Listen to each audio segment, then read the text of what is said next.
നമ്മുടെ റീനീറ്റ് കഴിഞ്ഞപ്പോൾ കുറേ കുട്ടികൾ പറയുന്നൊരു കാര്യമാണ്, ഞാൻ നീറ്റ് എക്സാമിൽ നന്നായിട്ട് സ്കോർ ചെയ്തിട്ടുണ്ടായിരുന്നു. 2026 നീറ്റ് നിങ്ങളെല്ലാവരും വളരെ അടിപൊളിയായിട്ട് പെർഫോം ചെയ്ത ആദ്യത്തെ എക്സാം.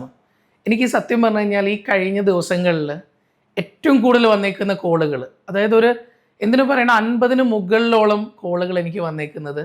അതിൽ പറഞ്ഞ ഈ 50-ന് മുകളിൽ കോളുകൾ സംസാരിച്ചേക്കുന്നതെന്ന് പറഞ്ഞൊരു ഒറ്റ കാര്യമാണ്. അതിൽ മെയിനായിട്ടുള്ളൊരു കാര്യം, എൻ്റെ കുട്ടി നീറ്റിൻ്റെ സമയത്ത് 660 മാർക്ക് വാങ്ങിയിട്ടുണ്ട്, 670 മാർക്ക് വാങ്ങിയിട്ടുണ്ട്. കുട്ടി പഠിച്ച സെൻറ്ററിൽ ഫസ്റ്റായിരുന്നു. പല എക്സാംസിലും ഒന്നാമത്തെ റാങ്ക്, രണ്ടാമത്തെ റാങ്ക് കണ്ടിട്ടുണ്ട്. പിന്നെ ചില പാരൻസ് പറയുന്നത് വലിയൊരു ഇൻസ്റ്റിറ്റ്യൂട്ടിൽ തന്നെ ആദ്യത്തെ 200-നുള്ളിൽ എപ്പോഴും കേരള അവരുടെ റിസൾട്ടിൽ ആദ്യത്തെ 200-ലൊക്കെ വരുമായിരുന്നു. ആയിരക്കണക്കിന് കുട്ടികളിൽ ആ ഒരു റിസൾട്ടിലൊക്കെ വന്നുകൊണ്ടിരുന്നതാണ്. എൻ്റെ മോൾ അത്രയും നന്നായിട്ട് പഠിക്കുകയായിരുന്നു. പക്ഷേ ഇപ്രാവശ്യത്തെ എക്സാമിൽ 540, 550 മാർക്ക്. ഞങ്ങളിനി എന്താ ചെയ്യുക? ഇങ്ങനെ ആലോചിച്ചുകൊണ്ടിരിക്കുന്ന പാരൻസിനോട് എനിക്ക് ആദ്യം പറയാനുള്ള ഒരു കാര്യം, നിങ്ങളുടെ ഉള്ളിൽ ആ കുട്ടീനെ സംബന്ധിച്ചിടത്തോളം മക്കളോട് ഇപ്പോഴവരെടുക്കുന്ന എന്ത് തീരുമാനങ്ങളും അവരോടൊരു പക്വത ഇല്ലാത്ത തീരുമാനങ്ങളായിരിക്കും. കാരണം അവരിപ്പോൾ ഇമോഷണലി എടുക്കുന്ന ഡിസിഷൻസാണ്. അവരോട് ചോദിക്കുക, മക്കൾക്ക് MBBS തന്നെയാണ് ഇഷ്ടമെങ്കിൽ ആ MBBSയിലേക്ക് അവരെ ഗവൺമെൻറ്റിൽ എന്തായാലും നമുക്ക് കിട്ടില്ല എന്ന് ഉറപ്പാണ്. അങ്ങനെയാണ് സെൽഫ് ഫൈനാൻസിങ് കോളേജിലേക്ക് നമുക്ക് മക്കളെ ചേർക്കാൻ പറ്റുമോ എന്നുള്ളത് പാരൻസ് ആദ്യം ആലോചിക്കുക. ഒരു വർഷത്തെ ഫീസ് 8 ലക്ഷം, 9 ലക്ഷം, 9 ലക്ഷം രൂപയോളം നമുക്ക് ഫീസായിട്ട് കാണേണ്ടി വരും. ഇതൊരു വർഷത്താണ്. ഒരു പാരൻറ്റ് കഴിഞ്ഞ ദിവസം വിളിച്ചപ്പോൾ ചോദിച്ചിരുന്നു, സാറേ എല്ലാം കൂടെ കുട്ടിക്ക് ഒരു 8 ലക്ഷം രൂപ ആണ് ഫീസെങ്കിൽ ഞങ്ങൾക്ക് ചേർക്കായിരുന്നു. ഒരിക്കലും അങ്ങനെ അല്ല കേട്ടോ. ഒരു വർഷത്തെ ഫീസാണ് 8 ലക്ഷം, 9 ലക്ഷം, 9 ലക്ഷം രൂപ വരെ. പല കോളേജുകളും മാറി മാറി വരുന്നുണ്ട് ഓരോ കോളേജുകളിലുള്ള ഫീസ്. കേരളത്തിൽ 21ഓളം സെൽഫ് ഫൈനാൻസിങ് കോളേജുകളുണ്ട്.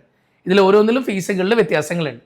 ഞാൻ അതിൻ്റെ ഡീറ്റെയിൽ ആയിട്ടുള്ള വീഡിയോ മുന്നേ ചെയ്തിട്ടുണ്ട്. ഞാൻ എൻ്റെ ഒരു വീഡിയോ കൂടെ ചെയ്യാം, ഓരോ കോളേജിൽ എത്ര ഫീസ് എന്നുള്ളത്. അപ്പോൾ എനിക്ക് പാരൻസിനോട് പറയാനുള്ളത്, നിങ്ങൾക്ക് ആ രീതിയിൽ മക്കളെ ചേർക്കാൻ പറ്റുന്നുണ്ടെന്നാണെങ്കിൽ, അവരുള്ളിൽ MBBS എന്നുള്ളത് തന്നെയാണ് സ്വപ്നമെങ്കിൽ നിങ്ങൾക്ക് അതിലേക്ക് പോവാം. അപ്പോൾ അങ്ങനെയാണ് അടുത്തൊരു ചോദ്യം, എൻ്റെ കുട്ടിക്ക് അത്രയും വലിയൊരു ഫീസ് കൊടുത്തിട്ട് എനിക്ക് കുട്ടീനെ വിടാൻ പറ്റുന്നില്ല. എന്തായാലും ആ ഒരു ഫീസ് ഞങ്ങളെ കൊണ്ട് അഫോർഡ് ചെയ്യാൻ പറ്റില്ല. ഇനി മക്കൾ ചിന്തിക്കുകയാണ്, ആരെങ്കിലും ഒരാൾ ഇപ്പം എന്നെ ഒന്ന് സഹായിച്ചിരുന്നെങ്കിൽ, എനിക്ക് സെൽഫ് ഫൈനാൻസിങ് കോളേജിൽ പഠിക്കാനുള്ള ഒരു ഫീസ് എനിക്ക് തന്നിരുന്നെങ്കിൽ, ഞാൻ വീട്ടിൽ എനിക്ക് ആ പൈസ ഇല്ലാതെ പോയതുകൊണ്ടല്ലേ, ഞാൻ എങ്ങനെയെങ്കിലും പഠിച്ചിട്ടാണെങ്കിലും ഞാനത് വീട്ടും, എനിക്ക് ആരെങ്കിലും അങ്ങനെ ഒരു പൈസ തരാനുണ്ടായിരുന്നെങ്കിൽ. ഇങ്ങനെ ചിന്തിക്കുന്ന കുട്ടികളോട് എനിക്ക് പറയാനുള്ളത്, വീണ്ടും ഞാൻ ഇതൊരു പ്രൊമോഷണൽ വീഡിയോ ഒന്നുമല്ല. കഴിഞ്ഞ വർഷം ഞാൻ ഈ കാര്യമായിട്ട് ബന്ധപ്പെട്ടിട്ട് വീഡിയോ ചെയ്തിട്ടുണ്ട്. ഈ വർഷം പോലും പല കുട്ടികൾ ഈ കാര്യമായിട്ട് ബന്ധപ്പെട്ട് വിളിക്കുന്നതുകൊണ്ട് പറയാണ്, BOB, ബാങ്ക് ഓഫ് ബറോഡ, ഇതൊരു നാഷണലൈസ്ഡ് ബാങ്കാണ്. അതുകൊണ്ട് എന്തായാലും അവരെനിക്കൊന്നും തരാൻ പോകുന്നില്ല. കാരണം BOB ബാങ്കിൽ 65,000 റാങ്കിനുള്ളിൽ, ഓൾ ഇന്ത്യ റാങ്കാണ്. വീണ്ടും കറക്റ്റായിട്ട് ശ്രദ്ധിക്കണം. ഇത് കഴിഞ്ഞ കുറേ ആൾക്കാർ ചോദിക്കും കേരളത്തിലാണോ എന്ന്. കേരളത്തിലല്ല, ഓൾ ഇന്ത്യയിൽ, അതും കാറ്റഗറി അല്ല, ജനറൽ റാങ്ക്. ഓൾ ഇന്ത്യ കോട്ടയിൽ നിങ്ങൾക്ക് 65,000 റാങ്കിനുള്ളിലാണ് നിങ്ങളെങ്കിൽ, അങ്ങനെയുള്ള കുട്ടികളാണെങ്കിൽ, അതായത് കേരള ഒരു ഏകദേശം ഒരു 6,500, 7,000 റാങ്കിനുള്ളിലാണ് നിങ്ങൾ വരുന്നതെങ്കിൽ, നിങ്ങൾക്ക് സെൽഫ് ഫൈനാൻസിങ് കോളേജിൽ പഠിക്കണമെങ്കിൽ പ്രോപ്പർട്ടി ഇല്ലാതെ, അതായത് കൊളാട്രൽ ഫ്രീ ആയിട്ട് നിങ്ങൾക്ക് ലോൺ അവൈലബിൾ ആണ്. ഇതാണ് പലരുടെയും പ്രശ്നം. ഞങ്ങളുടെ വീട്ടിൽ ഇത്രയും പൈസ കിട്ടണമെങ്കിൽ ബാങ്കിൽ നിന്ന് നോർമലി ലോൺ കിട്ടൂല, അതിന് കൊളാട്രൽ എന്തെങ്കിലും വെക്കാൻ പറയും. നമ്മുടെ വീടിൻ്റെ വസ്തു ജാമ്യം വെക്കാൻ പറയും, അല്ലെങ്കിൽ വേറെ എന്തെങ്കിലും സ്ഥലമുണ്ടോ, അതുണ്ടോ, ഇതുണ്ടോ, കുറേ ബുദ്ധിമുട്ടിക്കും. ഇതൊന്നുമില്ലാതെ നിങ്ങൾക്ക് ബാങ്ക് ഓഫ് ബറോഡ നിങ്ങൾക്ക് ലോൺ തരും. അതായത് 40 ലക്ഷം രൂപ വരെ നിങ്ങൾക്ക് ലോൺ തരും. അതായത് നിങ്ങളുടെ റാങ്ക് ഓൾ ഇന്ത്യയിൽ 65,000-നുള്ളിലാണ് ഉള്ളതെങ്കിൽ. അപ്പോൾ ഇപ്പോഴും എനിക്ക് മക്കളോട് പറയാനുള്ളത്, നിങ്ങളുടെ ഉള്ളിൻ്റെ ഉള്ളിൽ നിങ്ങൾക്ക് പഠിക്കണം, പക്ഷെ ഇപ്പോഴും എൻ്റെ വീട്ടിൽ നിന്ന് എടുത്തുതരാൻ പൈസ ഇല്ല, പക്ഷെ എങ്ങനെയെങ്കിലും പഠിച്ചിട്ട് ഞാനത് വീട്ടിൽ ഉറപ്പുള്ള കുട്ടികൾക്കാണെങ്കിൽ നിങ്ങൾക്ക് കൊളാട്രൽസ് ഒന്നും വെക്കാതെ ബാങ്ക് ഓഫ് ബറോഡയിൽ നിങ്ങൾക്ക് ലോൺ കിട്ടും. ഈ ഒരു വീഡിയോ കഴിഞ്ഞ വർഷം ചെയ്തപ്പോൾ കുറേ ആൾക്കാർ ഇത് അന്വേഷിച്ച് അവരുടെ അടുത്തുള്ള ബാങ്ക് ഓഫ് ബറോഡയിലൊക്കെ പോയി.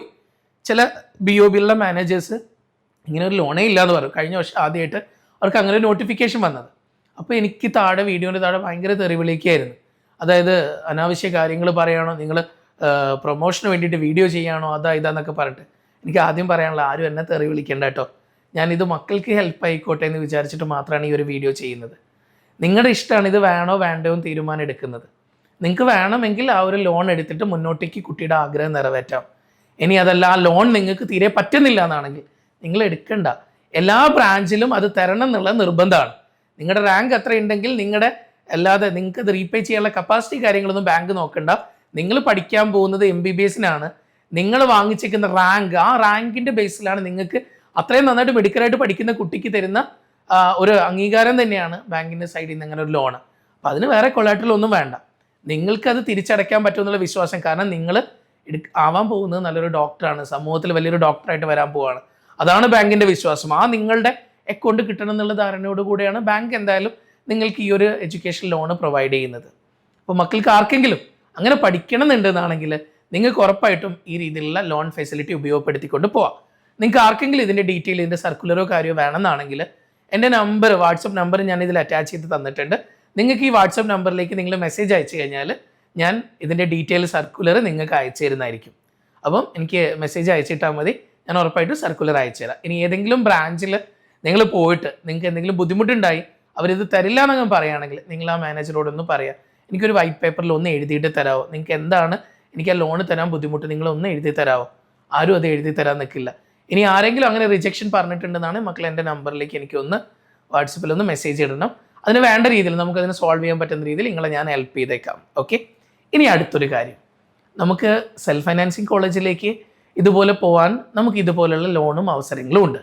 ഇനി ഈ ലോണൊന്നും എടുക്കാൻ ഇതിൽ തന്നെ ഒരു കാര്യം കൂടെ, BPL സ്റ്റുഡൻസ് എങ്ങനെയാണ് നിങ്ങൾക്ക് വീട്ടിൽ ബുദ്ധിമുട്ടും നിങ്ങൾ ഫൈനാൻഷ്യലി കുറച്ച് ബുദ്ധിമുട്ടൊക്കെ ആണെങ്കിൽ നിങ്ങളുടെ ഇൻകം സർട്ടിഫിക്കറ്റും കാര്യങ്ങളൊക്കെ ബാങ്കിൽ സബ്മിറ്റ് ചെയ്യുന്ന മുറയ്ക്ക് നിങ്ങൾക്ക് അതിൻ്റെ സബ്സിഡി കാര്യങ്ങളൊക്കെ ചിലപ്പോൾ തീരെ ഇൻട്രസ്റ്റ് ഫ്രീ ആയിക്കൊണ്ട് തന്നെ നിങ്ങൾക്ക് പഠിക്കാനുള്ള അവസരങ്ങളും കൂടെ ഈ ലോണിലൂടെ സാധിക്കും കേട്ടോ. അപ്പോൾ ഇങ്ങനെയുള്ള അവസരങ്ങളൊക്കെ ഉണ്ട്. ഇനി ഈ ലോണൊന്നും എടുക്കുന്നില്ല, എൻ്റെ മാർക്ക് 560 താഴെയാണ്, ഞാൻ ഇനി BDSലും പോകുന്നില്ല, എനിക്ക് അതും ശരിയാവില്ല, ഞാൻ ഇനി വെറ്റിനറി എടുക്കുന്നില്ല, ഹോമിയോ എടുക്കില്ല, ആയുർവേദം എടുക്കില്ല, ഞാൻ ഇപ്പോഴും തീരുമാനമായിട്ടില്ല. ഇങ്ങനെയുള്ള കുട്ടികളോട് എനിക്ക് പറയാനുള്ളത്, ലൈഫിൽ ഇങ്ങനെ ഇരുന്ന് ആലോചിക്കാനുള്ള സമയം നമ്മുടെ മുന്നിലില്ല. നമ്മളിങ്ങനെ ആലോചിച്ചുകൊണ്ടിരിക്കുന്ന സമയത്ത് മറ്റുള്ള ആളുകൾ നമ്മുടെ മുന്നേ ഓടും. നാളെ നമ്മൾ എവിടെ ഇല്ലാത്തവരായിട്ട് പോകും. ആ ഒരു അവസ്ഥയിലേക്ക് നമ്മൾ പോവരുത്. നിങ്ങളുടെ ഉള്ളിൻ്റെ ഉള്ളിൽ നിങ്ങൾ ഒരു തവണയും കൂടെ വർക്ക് ചെയ്താൽ കിട്ടുമെന്ന് ഉറപ്പുള്ള മക്കളാണെങ്കിൽ ഇറങ്ങിത്തിരിക്കണം. അങ്ങനെ എന്തെങ്കിലും നിങ്ങൾക്ക് ഇറങ്ങാൻ എവിടെയെങ്കിലും ഒരു മടിയുണ്ട്, എന്താണെന്ന് ആലോചിച്ചിട്ട് നിങ്ങളിങ്ങനെ കഷ്ടപ്പെടുകയാണെങ്കിൽ നിങ്ങൾക്ക് എന്നെ പേഴ്സണലി വിളിക്കുക, എൻ്റെ നമ്പർ ഞാൻ തരാം, നിങ്ങൾക്ക് എന്താണെങ്കിലും സംസാരിക്കാം. ഒരിക്കലും നിങ്ങളെ ഫോഴ്സ് ചെയ്ത് റിപ്പീറ്റേഴ്സിലേക്ക് സൂപ്പർ റിപ്പീറ്റേഴ്സിലേക്ക് കൊണ്ടുവരാനല്ല. നിങ്ങൾക്ക് എന്താണോ പറ്റുന്നത് ആ പറ്റുന്ന രീതിയിൽ നിങ്ങളെ ഗൈഡ് ചെയ്യാൻ ഉറപ്പായിട്ടും ഞങ്ങൾ റെഡിയാണ്. സോ അങ്ങനെ എന്തെങ്കിലും വിഷമങ്ങളുണ്ടെങ്കിൽ നിങ്ങൾക്ക് ഉറപ്പായിട്ടും താഴെ കാണുന്ന നമ്പറിലേക്ക് വിളിക്കാം കേട്ടോ.